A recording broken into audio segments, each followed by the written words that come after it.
Is it just me, or does it feel like it's been a long time since we've had a Derrick Lewis fight week? Derrick, why'd you take your pants off? My balls was hot. I understand. The fans absolutely love him. Oh my goodness. What's your issue with Daniel? I want to know too. He disrespected Popeye's chicken on a commercial a few years ago. Well, if you did agree with me, we wouldn't be wrong, because the last time that we've seen Derrick Lewis fight was May 11th of 2024 in St. Louis, Missouri, where he got a knockout win in the third round over Rodrigo Nascimento. So now 14 months later, the now 40-year-old Black Beast Derrick Lewis, the all-time leader in knockouts for the UFC, is back, and he's fighting another up-and-comer in the ranks. This time, the 25-year-old undefeated behemoth that is the 6'7" Tallison Teixeira.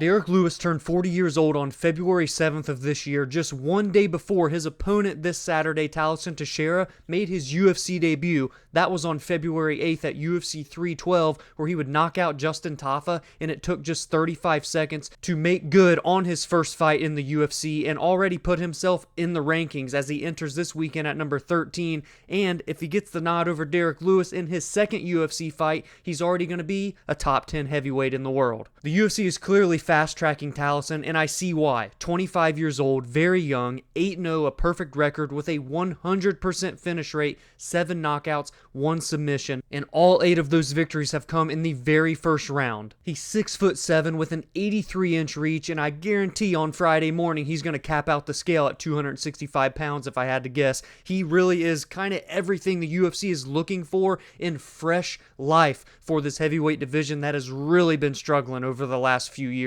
And when you look at the fight on paper, Tallison kind of checks all of the boxes. He's going to be 15 years younger, 4 inches taller, a 4-inch reach advantage, an undefeated record to his name. But there's one thing he doesn't have that Derrick Lewis has more so than any other heavyweight on the roster right now, and that is experience against quite literally the entire rest of the division. He's fought a who's who for over a decade plus at this point. 41 total fights for Derrick Lewis, over 5 times the experience as a professional than his opponent Teixeira brings into the cage on Saturday night. And he has been fighting professionally since Tallison was just 10 years old, making his debut way back in April of 2010. Derrick Lewis is a true OG of this fight game. Derrick Lewis is the all-time leader in knockouts in the UFC's history. He has the second most heavyweight fights in UFC history. He has the second most heavyweight wins in UFC history. He's tied for the second most bonuses in heavyweight history and has the second longest fight time in heavyweight history. He truly is amongst the greats of this weight class if you really want to look at it by the numbers here. He is a former title challenger that has wins over Marcin Tybura, Francis Ngannou, Alexander Volkov, Gabriel Gonzaga, Roy Nelson, Shamil Abdurrahimov, Travis Brown. I mean, you name it, he's fought them over the past 11 years when he made his UFC debut in 2014. However, the one thing that has eluded Derrick Lewis is getting the win when it matters most, because yes, I named all of the big names that he has beaten, but when you look at the names that he has lost to, especially at the time in which he did it,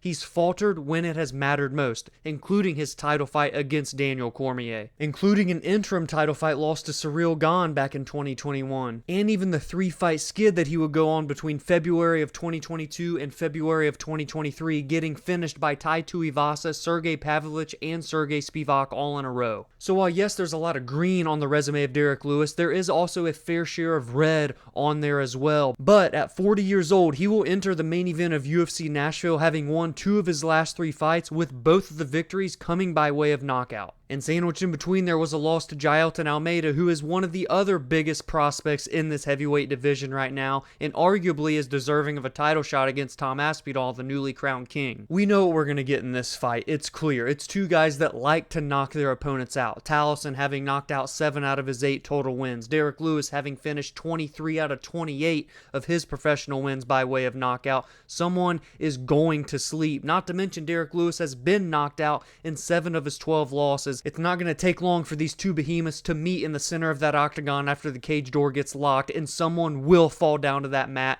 knocked unconscious in front of the Nashville crowd, rowdy and ready to go on Broadway after the show concedes. But who is it going to be laying up looking at the bright lights on Broadway? That's what I want to hear from you down in the comments below. Give me your predictions for Derrick Lewis versus Tallison Teixeira and how this heavyweight main event will play out at a very pivotal point, may I add, in this heavyweight division. Number 9, the veteran in Derrick Lewis looking to hold on to his top 10 spot versus the number 13 ranked surging unknown prospect that looks all the part in Tallison Teixeira, who after this win could maybe climb his way to a title shot with just one more after that, being the current state of this division. And now that we're done discussing the main event of UFC Nashville, let's jump into the rest of the card, and it starts with a very intriguing co-main event between the former two-time title challenger and OG Stephen Wonderboy Thompson, looking to hold on to his ranking in the 170-pound weight class, and in order to do so, he will have to get a victory over one half of the Bonfim brothers,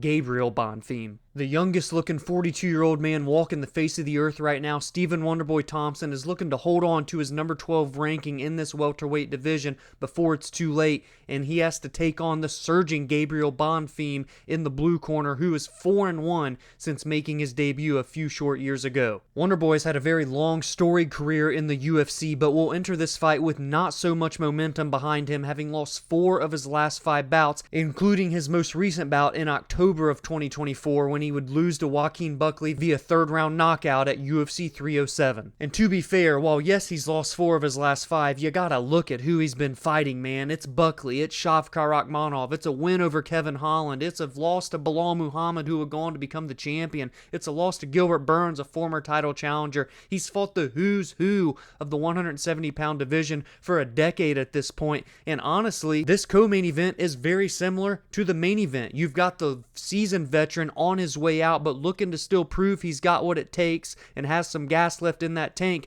versus the young up-and-coming prospect with finishing prowess and a lot of momentum behind him. Which means that the experience, much like in that main event with Derrick Lewis having so much more high-level name value to his resume, is the exact same for Stephen Wonderboy Thompson. I mean, you just heard the last 5 people he's fought, but before that, it's Jeff Neal, it's Vicente Luque, it's Anthony Pettis, Darren Till, Jorge Masvidal, Tyron Woodley twice for the title. Nothing but killers for a decade, and now he's taking on another killer looking to make his name off of Stephen Wonderboy Thompson in Gabriel Bonfim, who has done the exact opposite of what Wonderboy has done in his last 5 fights, because in Gabriel's first 5 UFC fights, he's gone 4-1, with 3 of his 4 wins coming by way of finish. And as a matter of fact, all 3 of those finishes are by way of submission. 13 total submissions out of 17 wins for Gabriel, with 3 knockouts to his name. That means he has finished 16 out of 17 wins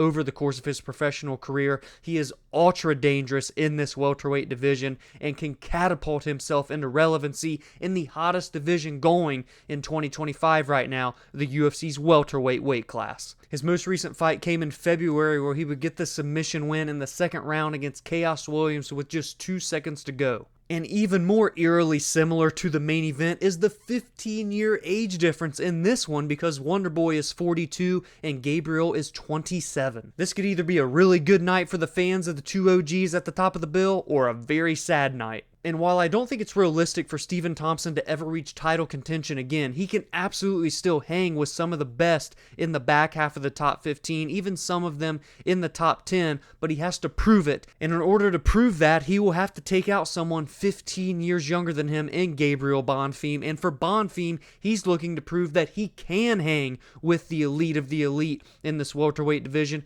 and show that he can earn his way into relevancy, into the big names in this 170-pound weight class that is so dangerous right now and is absolutely red hot. And while Gabriel pretty much matches up size-wise with Stephen Wonderboy Thompson in terms of their height and range, is he going to be able to close the gap and get Wonderboy down to the ground to implement his dangerous submission skill set? If he can't, look for Wonderboy to maybe pull off the upset here by picking his shots, using his karate style, and utilizing his range. We've seen Gabriel be unsuccessful 1 time so far in his entire career, and that was in the UFC when he fought Nicolas Dabi in November of 2023, where he couldn't get the takedown successfully, and even if he did, he couldn't hold Nicolas down, and it ended up with him going flat on the canvas with a knockout loss. And as I'm sitting here, I can't help but wonder just how fun a nice juicy parlay with Wonderboy Thompson and Derrick Lewis would be. Next up is a very slept-on fight and a very important fight in this featherweight 145-pound division as Calvin Kattar looks to bounce back after 4 consecutive losses, having not got a victory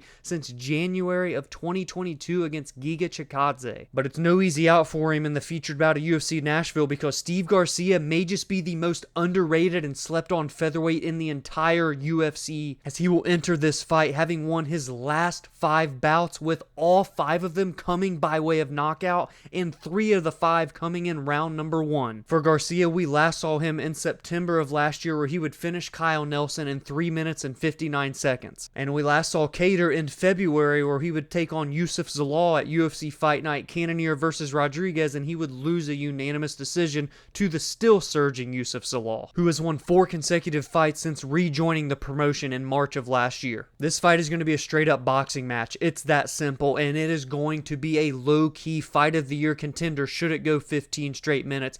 Calvin Kattar is always game to go toe-to-toe with his opponents in the boxing realm, and Steve Garcia over the course of these last 5 fights has shown that he has knockout power anywhere that the fight goes on the feet, and has finished 14 of his 17 total wins in his professional career by way of the knockout. And Garcia is just 33 years old, so right in his prime, and now he will get the opportunity to break into the featherweight top 15, as Calvin Kattar currently sits at number 14 heading into Saturday evening's bout. And you could probably even make the argument that Calvin Kattar may just be fighting for his job in the UFC, because going on a 5-fight losing streak, albeit the name value is unbelievable, Josh Emmett, Arnold Allen, Aljamain Sterling, and Yusuf Zalal as we previously mentioned, but you gotta think at 37 years old and on a 5-fight losing streak, there is not much there in terms of contract negotiation. He is in a must-win situation right now. And prior to that featherweight banger in the featured bout, we're going to have another featherweight banger between Morgan Charriere and Nate Landwehr. Nate the Train has had 9 fights in the UFC since debuting back in January of 2020 against Herbert Burns,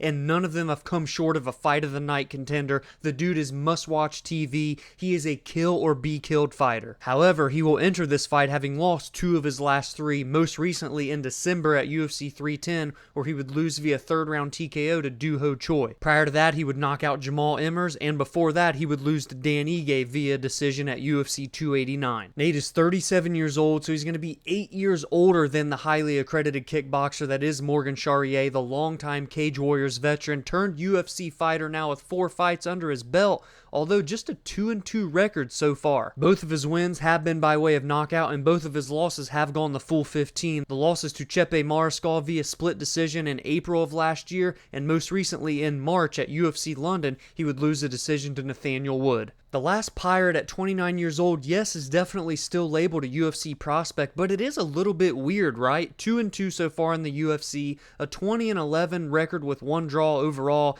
It's not like he has some crazy resume to his name, but yet there's still so much hype and eyeballs surrounding him when he enters fight week. And, I mean, yes, for good reason, because he is fun to watch at the end of the day, win or lose. He's finished 15 out of his 20 losses, and he's only ever been finished once. He's lost 10 decisions. When fights go the full 15, that is when he struggles the most. So if he can't put away Nate the Train, this could be an absolute blood and guts dogfight war. And in terms of storylines, there aren't a ton more that I want to go into detail with on this card, but if you look at it top to bottom, this is actually a sneaky fun card, so I'm at least going to give some shouts to some other very fun potential fights for us fans. Vitor Petrino versus Austin Lane is sure to probably not go the distance, and Vitor making his heavyweight debut in the UFC. Max Griffin, the longtime veteran, is taking on Chris Curtis. Those two are sure to go toe-to-toe for 15 minutes on the feet. It's possible that Jake Matthews versus Chidi Njokuani could end in a very early knockout, and a vicious one at that. I'm intrigued to see how Kennedy Nzechukwu's heavyweight run will continue, and he is taking on the brother of Johnny Walker in Walter Walker. I think that the winner of that is likely to get a top 15 heavyweight next, so there are some pretty good stakes in that one. And it's worth keeping our eyes on the first fight of the night between Fatima Klein and Melissa Martinez, 7-1 and 8-1 respectively in that strawweight division. That is in need of some new faces and some prospects to keep our eyes on, and those could be 2 right there going toe-to-toe against one another. So I want to hear from you down in the comments below. What fights are you looking forward to the most down on Broadway in Nashville, Tennessee? And give me your predictions and bets for this card card, including the big ones at the top of the bill between Derrick Lewis and Tallison Teixeira,